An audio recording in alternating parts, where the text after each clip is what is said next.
Good evening, everyone. I'm Summer. I'm Janice's daughter. I wanted to start my testimony out this evening with a trigger warning because I know this topic can be a tough one for a lot of people and it can be a really sensitive subject. And I don't intend to skip over certain details. I think that is important um, so I can relate to others and others can relate to me, and maybe even family members who haven't been through sexual abuse can maybe through this understand their family members who have and how traumatizing it really is. So, but the other thing I wanted to bring up was I'm very protective of my mom with this subject. I'll try to explain it the best I can, but I just want people to know that she doesn't have a fault in this. A lot of people have questioned her and said, how could this happen? How do you feel that this happened to your daughter? And um, what it really comes down to is she was also a victim from the same person and had some mental health issues for a long time because of it. So, suppressed memories, she talked about it in her own testimony. Very real thing, um, clinically proven to be real, where your brain, without you intending for it to happen, blocks out certain memories so that you can cope through your life. It actually can have you live a separate life than you used to, and you not even realize it as a person. You can be a completely separate, different person than before the abuse, after the abuse, and not even remember what happened.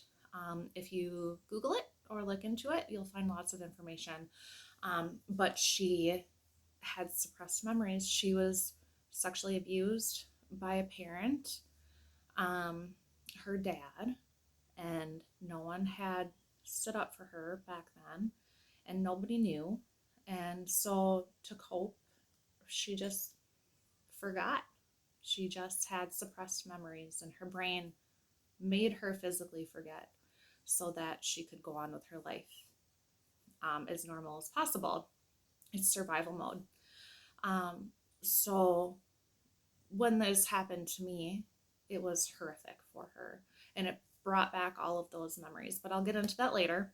I just wanted to mention this before going into this story because I don't want there to be any judgment towards my mom. We have an amazing relationship, and I've never in my life blamed her for what happened. The only one that needs to be accused is my grandfather. So I was 8 when we moved to Oakdale. Um, my grandfather was an alcoholic. He was sick. His house was falling apart. My parents wanted to take over the house to help him. They wanted to not take over the house, but they wanted to move in with him to help him. Um, so they remodeled the house that he lived in and brought it back to life. It was falling apart, and they totally transformed it. He had his own space, his own beautiful remodeled room that he completely agreed to, um, and was just fine with. Um, but their main intention was to help him because he was sick and needed his daughter to step in and help. And that's what she truly felt, my parents felt. So I was 8 when we moved in, and one night my parents asked my grandpa to babysit my brother and I, who was 6 at the time, and they went Christmas shopping for us. And while they were gone, my grandpa started drinking, and he kept asking me to go get him beers. And it was really strange. I remember my dog, it was actually his dog at the time, Oscar. He kept like standing in front of me and over me. I was sitting on the floor, and he kept like putting himself in between my grandfather and me, like he was protecting me. And I was really close with this dog after we moved in.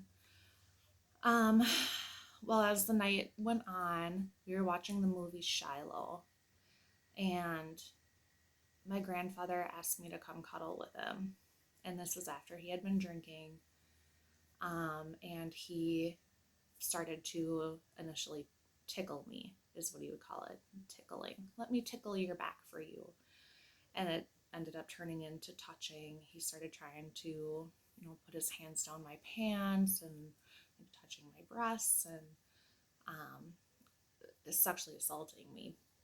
Um, as an 8-year-old girl, I didn't really know what to do. I remember, like, I tried to elbow him off of me. And anyone who knows my grandpa, he's a big guy. He wasn't like a feeble old man. He was stocky, a big guy. I tried to elbow him off of me, and obviously it didn't do anything. He just kept on going.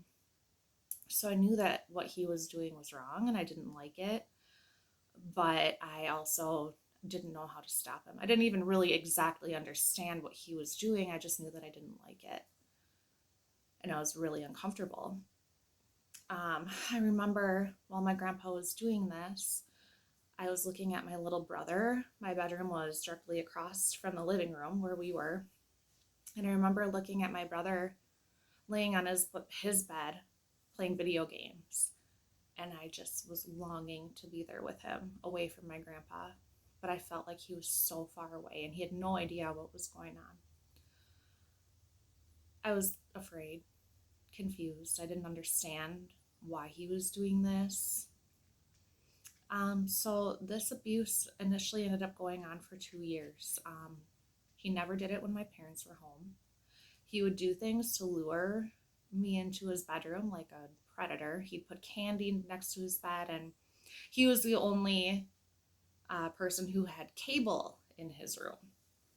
We had regular TV out in the living room, so he put on the good cartoons that I didn't usually get to watch unless I went into his room. So he lured me in with candy and cartoons, and when my parents weren't home, he would take advantage of that and he would molest me.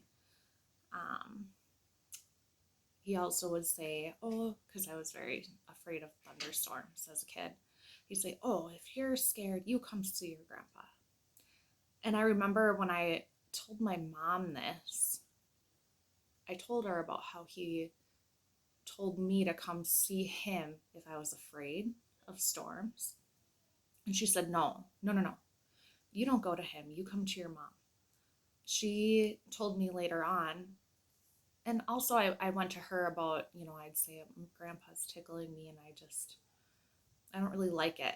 And I remember her saying, I don't want you going in his room anymore. So it was like the flags were going off for her, but she couldn't put her finger on what exactly it was that was setting off these flags, because she didn't remember what he did to her as a child at this point. But she knew that she didn't want me alone with him. It made her feel very uncomfortable. So I stopped going to see him if there were storms and whatnot.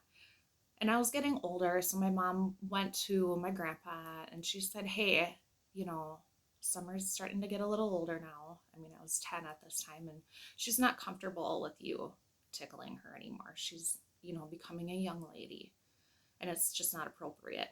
And he got very defensive. He's like, oh, I'm just tickling your legs or whatever. Well, my parents were gone one day, and I remember my mom and dad had told me to go do my homework before they left. And somehow I ended up in my grandpa's room. Somehow he lured me in there and he was molesting me. And he didn't know that my parents were coming home early. And I remember he was on top of me and I was looking at the bedroom door, and all of a sudden it swung open and my mom was standing there. And the look on her face, I'll never forget. I clear as day remember just the horror in her eyes, just the shock and the panic. She screamed and she said, Summer, go to your room right now. And I thought I had done something wrong. I thought she was mad at me because I hadn't done my homework or I wasn't doing my homework. And I ran up to my room quickly. And she called me down about a half an hour later. She was sitting in the bathroom and she was crying. And I remember standing by the door, and I was just a little girl at this time. And my mom goes, I need you to tell me right now everything that's happened with your grandpa. I need you to tell me where he's touched you. You need to tell me everything. And I remember I felt like I was guilty, like I did something wrong. And I was just kind of like standing there, and I was like picking at the light switch. And I'm like, well, he's done this. He's touched me here. He's touched me there. He's done this for a long time now. And she was having a total breakdown. The next day, my dad picked me up from school, and he said, hey, I'm going to bring you to Grandma's house. Mom is having a hard time right now because of what is happening with Grandpa. So it turned out I think she was at my uncle's house. She was having a total breakdown. But I remember when he told me that, my dad told me that my mom was having a hard time, I remember feeling like, okay, it's over now. Like, my parents believe me, they know, and it's a big deal. It's serious. Like, I knew when my mom had this breakdown that it was over now. Like, it was almost a relief for me. So they kicked my grandpa out of the house like the next day, almost immediately after they made him leave. And, it's been a really big thing in my mom's family to not tell anyone that he did this. I think that the people who he was in the lives of were severely manipulated by him. I would say that he's absolutely, without a doubt, a sociopath. I don't think he feels real emotions, and he's not a very nice person anyways. He steals from family, and he's let's just put it this way, over the years he's blamed my mom for what happened, or he spread lies to the family to make himself look like the victim, and he would never admit the truth. He would never admit what he did to me. It was my fault, or I'm a liar, and whatnot. So total sociopath. There was no tears of, I'm sorry I did this to you, nothing. It was just stone cold. So it initially ended up putting a lot of separation between my mom's family and her. She lost a lot of people that she loved in her life because, he denied it. And he was a good liar on top of it, which was hard for me because these are also, some of these people were people that I also trusted and loved. And I felt like they didn't have my back. I felt like they took his side. And I've come to a place of forgiveness. And, I've had to look at it from a different point of view as my mom, because that was her parent. And, my other family members, this was somebody that they, even people who hadn't been abused by him in our family, who loved him also. So I understand it was a complicated situation, that not everyone could understand my point of view, and I can't really understand theirs. But at the end of the day, everyone is a victim around him except for him. He's the predator. He's the only one to be accused. And that's all that. That's why today I felt like it was very important to say who my abuser was, because I'm not going to protect him anymore. It's not a secret that he molested me. He molested my mom. He went after another person. Then I don't have that person's permission to say who, but he did in our family. And I just don't think it's fair that he gets protected. To me personally, I feel that it's important that he's exposed. So he did not end up going to jail for this.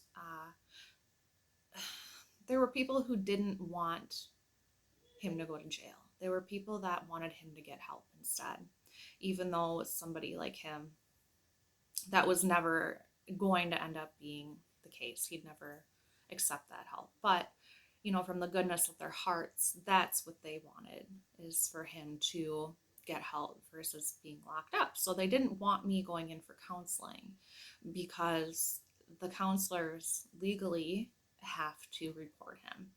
Well, my parents said too bad. My mom and my dad got me into counseling, which helped tremendously with my own mental health and growing up. Thank God for counseling. Highly recommend if you're ever having a situation like this, even now if it's 30 years later, go get some counseling. Christian counselor would be amazing. They just know how to get right down to the root, like Kathy DeMar, really, really deep and healing stuff. So I ended up going to a counselor and they did report him. He did not get jail time, but he did get put on probation for a long time. And I had permission over that probation. So basically, he'd take me to court every few years trying to get off probation. And then I would have to go on and say whether he could or couldn't be taken off, which I always felt like, well, this is the only, I felt this is only justification I got for what you did to me as a child. I mean, you completely ruined my childhood and you destroyed my family and everything you put us through. You can be on probation. And not to mention, I didn't want him anywhere near me. I had a no contact order. I just wanted the law involved, and just wanted him kept away from my family and myself. So, as I got older, I feel that I strangely understood for a 10-year-old quite a bit. I knew what he did was very wrong, and it affected me greatly. But as I became a teenager, then I really understood. My experiences with boys were unhealthy. I felt I had severe trust issues with men.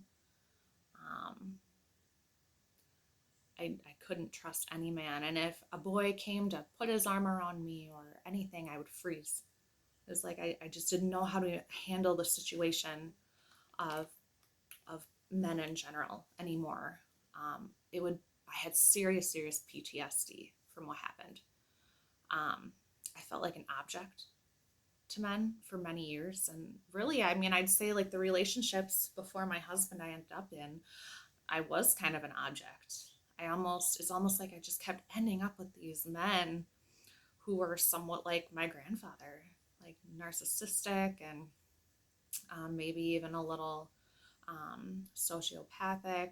Just, I was an object to them. No matter what I did, no matter how much I tried to be good in that relationship, they were still bad to me.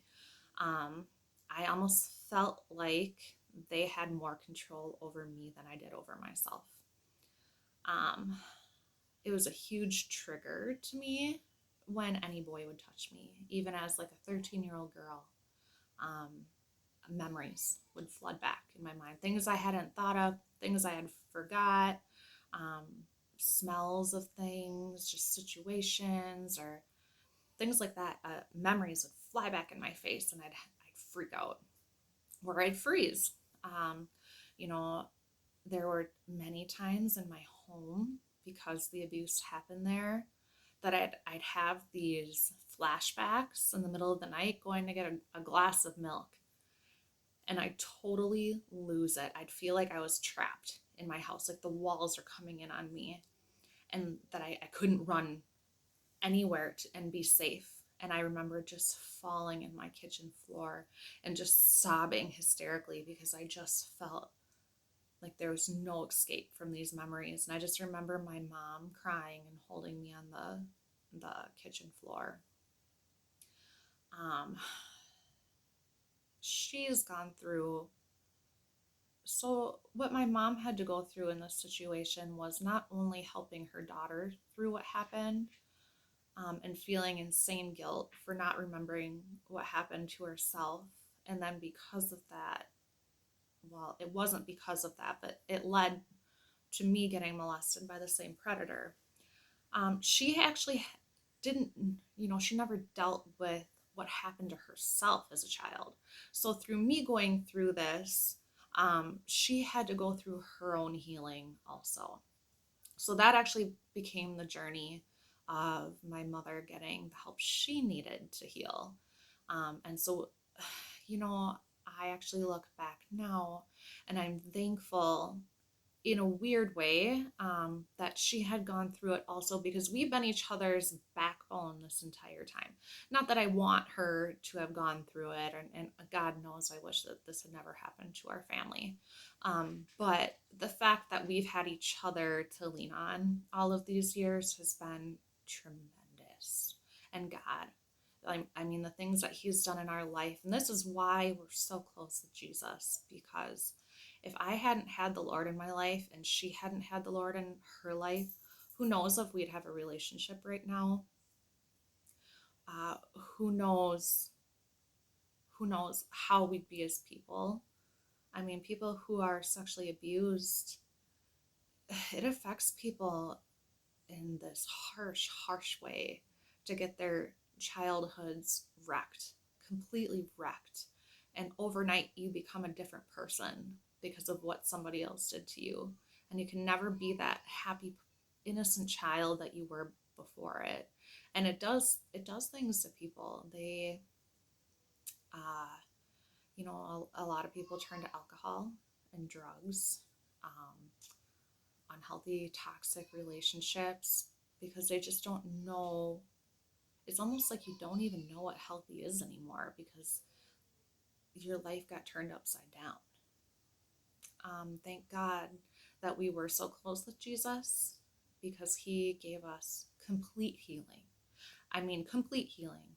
When I talk about this situation, I feel no hurt, zero, none. It's just a memory now. I'm not hurting from it. I don't feel like I'm a victim, because I feel like when you're stated a victim, that it's something that's still affecting you. It doesn't affect me negatively anymore. Now I just want to use it to help other people. Um, as a teenager, I also went through very severe depression because of all of this. I ran away a lot. I was physically hurting myself. I didn't know where I was actually trying to run to. I'd run away from home, but I didn't really know where I was going. I just wanted to run away from this cloud hanging over my head. So when I was 15, I had some pretty rough years in between these 5 years of, this coming out and becoming a teenager. When I was 15, I decided that I wanted to confront my grandfather. So my counselor set up with his probation officer, in Stillwater, Washington County Government Center, for us to meet and for me to be able to get off my chest what happened. I just felt like I'm the kind of person I really need to face things straight on. I need to confront him and tell him how I feel about what he did to me. I wasn't looking for an apology. I knew that was impossible. I knew he'd never admit it. But just for myself, I felt like I needed to look him in the eyes and be like, I know what you did to me. So I sat across from him at this table. My mom was in a separate room. I didn't want her there for this. I just wanted it to be me. But my therapist is there and his probation officer. I had tremendous support. The probation officer, of course, was completely on my side. I mean, they were so sensitive and empathetic to my situation. They were very protective of me, and that gave me a lot of strength, through them helping. And obviously, I had gone through Christian counseling and the Lord, and I was just in a healthier place to be able to come speak to him and confront him on this situation. And this was almost like my last straw. Like I knew this was it. Me confronting him would be that final straw of mine until I could let this go. So I walked in the room, I sat across from him, and right away he's trying to like almost like woo me. Like, Summer Ann, when I die, I want you to have my piano, because he had taught me how to play piano when we lived with them. You're going to have my piano when I die. And I'm like, I don't want your piano. I was like, I will not even be at your funeral. I want nothing to do with you, buddy. Like, I remember looking at him and I'm like, you did this to me. You sexually abused my mom. And I remember him sitting across from me, like crossing his arms, extremely emotionless. Actually, my therapist pointed that out later on. She was like, it was almost creepy how he didn't even blink. He just sat there, frozen, and just stared at you. And he didn't even blink, just no emotion at all. And I said, I know what you did to me, and I know what you did to my mom. And he said, what did I do to you? What did I do to you? I'm like, I remember you making me go get all those beers for you, and you tickling me, and you touched me. And he goes, oh, you dreamed that, Summer. And my therapist butts in and she goes, actually, it is physically impossible for a child to dream of something they don't know exists. And that kind of put him in his place, which was pretty cool. I'm like, yeah, what she said. And I said, and you did it to my mother. And he goes, I never said I didn't do it to your mother.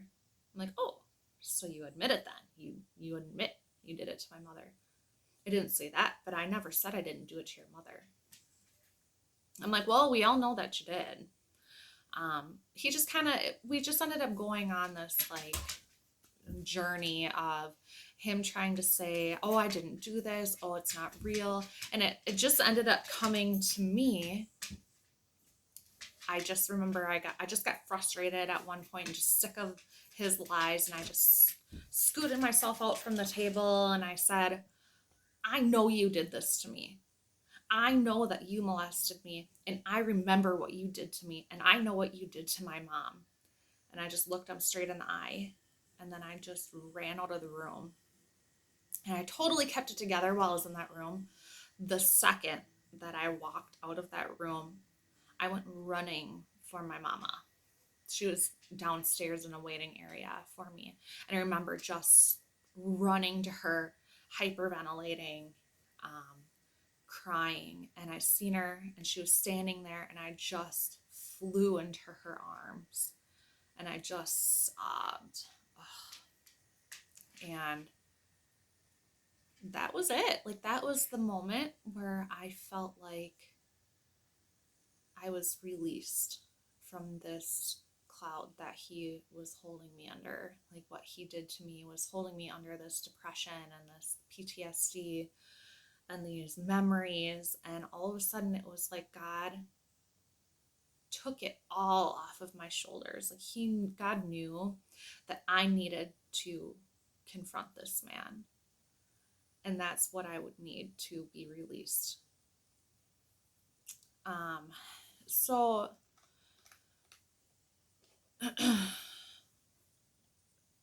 it did lead to some good things, I'd say, in my life. I believe that I have such a huge passion for taking care of other people. And a lot of people who have been molested and abused are caretakers. A good chunk of them. It's almost like, something really bad happened to you and you just don't want anything bad to happen to anyone else in the world. And it just gives you this passion to just want to take care of others and protect them and keep them safe and do everything you can to give them a good life. But I'm thankful for that piece of me that came out through this. Taking care of people is a huge chunk of who I am and what I love to do. So I wanted to bring up generational curses. So this is something that my mother went through, another family member went through, and then I went through. And a generational curse.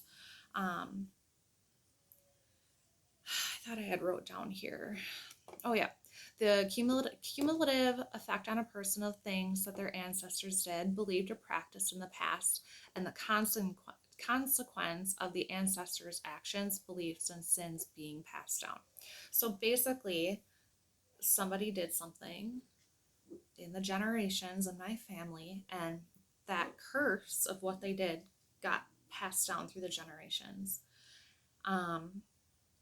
So I had learned as a child, actually, my mom and I had gone to this really, really amazing praise and worship service in the evening, and it was very intense, Holy Spirit working service. And this woman who I had never in my life met before, I just felt drawn to go say something to her at the end of the service. She was the pastor that evening, and I walked up to her and she just puts her arms out and she just embraced me. And she just kept going, mm-hmm. Like God was just filling her in on everything that happened to me. I'd never met this lady before. And she goes, I know that you don't trust men, but God is one man you can trust. And the shock that came through me, just how could you know that? How could you know that? But God told her, and I needed to hear that. At that moment, I needed to hear that I could trust the Lord. He's still there. He was still there for me as I was going through this. He was still protecting me. He was still carrying my family through this horrendous situation that just wreaked havoc on every aspect of our lives, my dad's life, my mom's life, my brother's life, my life, everyone I loved. And I mean, it made me pull away from family members because they were men. I couldn't trust them. I needed to hear that God was a man I could trust. I could still go to him. I could still pray to him. He was still there. He still loved me, and he was not here to hurt me. And then several years later, I was going to Redeeming Love Church in Maplewood. And there was a missionary preaching that day, and she was from India. She was not even from America. She was just there preaching. And she came out off of the stage at one point into the crowd, and she was just ministering to people. And she comes up to me, and she puts her arms around me, and she goes, "Thank God for breaking the generational curse off of your family." And I just stopped for a second, and I'm like, whoa. But and it's crazy because I knew that. People had talked about, like our Christian friends and family members had talked about, and counselors, that generational curse ended with me because I exposed it. So to break that curse, it needs to be exposed. There needs to be forgiveness, and there needs to be healing to break a generational curse. And I had exposed that curse when my mom walked in on him, and I ended up telling her what happened. The curse was exposed, and then we, went through the process of learning how to forgive what happened because of our huge faith with God. I can't say that I don't, have I don't really have harsh feelings towards him. I can't say that I like him by any means. I pray that he gets the help at some point that he needs. And that's all that we as Christians can hope for. But the forgiveness isn't always for that person. It is for yourself. So when I confronted him, I was able to let it go. And in that sense, forgive and heal from it. And so I felt it. I felt it in that moment that generational curse was lifted. Like God knew that's what needed to happen by me confronting him to break that curse. And I felt it, the relief when I ran out of that room and I dove into my mom's arms. The tears I was sobbing, it was like tears of relief, tears of letting it go. And God just took this weight that was just smushing me, and he just threw it off of me. It just disappeared. And that generational curse is lifted off of my family. Thank God I have 3 amazing, beautiful daughters. And, a fear would have been that something could happen to them. Who knows if I had never said anything, I could have let my kids around this man. Because, I probably would have grown up sick. How would I have known what he did was wrong? I was a kid. So, anyways, this woman from India comes out and she whispers in my ear, thank God for breaking that generational curse off of your family. And she just moves on.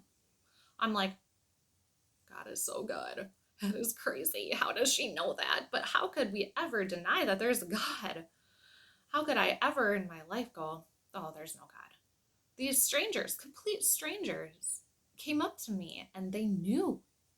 God told them exactly what in that moment that I needed. I needed to hear that curse is gone. Your family's safe. God is protecting your family. He has us in his hands. I look back at certain things also.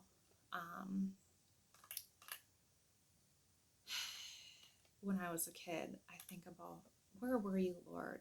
Where were you when this was happening to me? And this memory comes back to me, which is kind of bizarre. I remember there was one night, I feel like I was afraid my grandpa was going to come in my room that night. And I seen these little blue lights at the end of my bed. And I thought it was a car at first. So I kept looking at my window, and I'm just kind of like waiting for these lights to pass by. And these blue lights just stayed at the end of my bed for like a half an hour. And ever since I was 8 years old, I knew that it was an angel. I always felt like God had sent my guardian angel and was protecting me from being molested that night. And who knows if something worse would have happened. But I like to think that God was there. I like to realize that God was there even during those situations. But he has this crazy way of taking these storms and ending it with a rainbow. That's how I picture it. Like the light at the end of the storm. He has this way of taking this really horrible thing that happens and using it for the good somehow. So through me being molested, my mom finally, after years and years of mental health issues and not being able to understand herself at all, finally got to heal after all those years of living like she didn't know who she was or why she did the things she did or thought the way she did. And she got to heal finally because of what happened to me. I have been able to find peace after all of this. It led me to my job, that taking care of people is something I love. And I like helping other people understand this situation for their own good. And maybe by me talking about it, somebody who has suppressed memories and it's coming back to them, or someone who really needs to talk to somebody and has never told anyone about what happened. If there's any way I can help somebody else by what I've went through, it would just be amazing for me to be able to spread my knowledge to you, or help you get healing in your own way through Jesus, of course. Feel free at any point. I don't care if it's 3 a.m. If you need someone to talk to and pray with you, please feel free to reach out to me. You can message me on Facebook at any point in time, and I will get back to you as soon as I notice it. Don't be afraid to come to me, or that I will judge you for anything you've done. Um, I just want the Lord to work through me to help others from this situation. Thank you for joining me tonight and listen to me kind of ramble on a little bit here about what happened to me, and my family. But I hope that I expressed enough where God was in this situation, and how he was truly the king of healing in this situation. I do also want to state that after what happened, all ties were cut with my parents and myself with my grandfather. We have nothing to do with him anymore, which in a lot of families who go through this, no one ever finds out, and that abuser stays a part of their lives forever, which is incredibly sad, and a really hard situation to have to deal with. But I was blessed enough to have the parents that I have, and they completely cut him out of all of our lives. Thank you so much for joining us. If you have any questions or anything you'd like to say, go ahead and comment, go ahead and message me. God bless you guys, and thank you for listening to my story.